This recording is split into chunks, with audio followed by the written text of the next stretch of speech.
I drift because of the adrenaline. I think that it's one of those things, it's controlled chaos in the car. It's one of the things that it's not what a car is designed to do, and the fact that we can create these cars and make them do what we do in Formula Drift Pro 1 is pretty amazing to me. So purely just the adrenaline factor for me, I love it.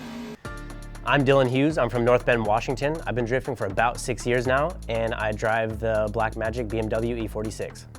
I got into drifting through a friend of mine. He basically just took me for a ride in his 5-liter Mustang, and we did a big burnout down the driveway and a couple of donuts here and there, and instantly fell in love right about when I was about 18 or 19.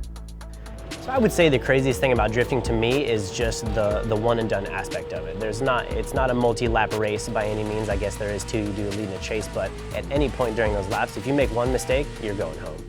You know, I do think that sometimes being a driver is the easy part.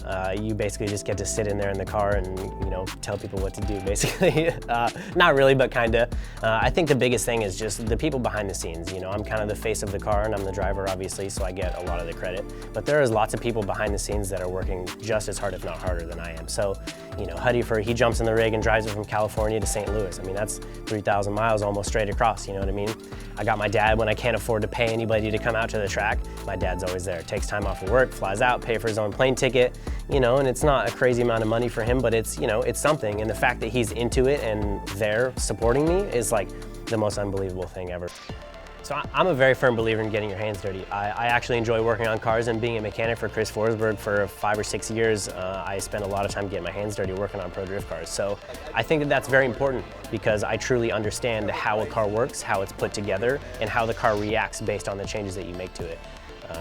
You know, sway bars make sense, tire pressure makes sense, how the car is mechanically put together is very important. So now that once I've transferred over to the Pro 1 level, when I'm in the car and I feel something, basically I can think in my head, it's like, okay, what might that be? So I'm a very firm believer in having mechanical knowledge, and I actually do work on the E46 quite a bit. I built it, me and my dad and Huddy did, down at his shop in San Diego. We did all of it ourselves. I was there every single day, 8 a.m. till midnight, until the car was done. And that's just what it takes to get it done. So I do chassis fabrication and welding, you know, oil changes, maintenance, you know, control arms, alignments, anything and everything basically except for wiring. I know that we're not going to go out there and get, you know, first, second, or third in the championship overall, and realistic goals is important for me. So basically, Rookie of the Year would be awesome, and then if we can continue to step our level up as we go on through the years, that would be awesome for me.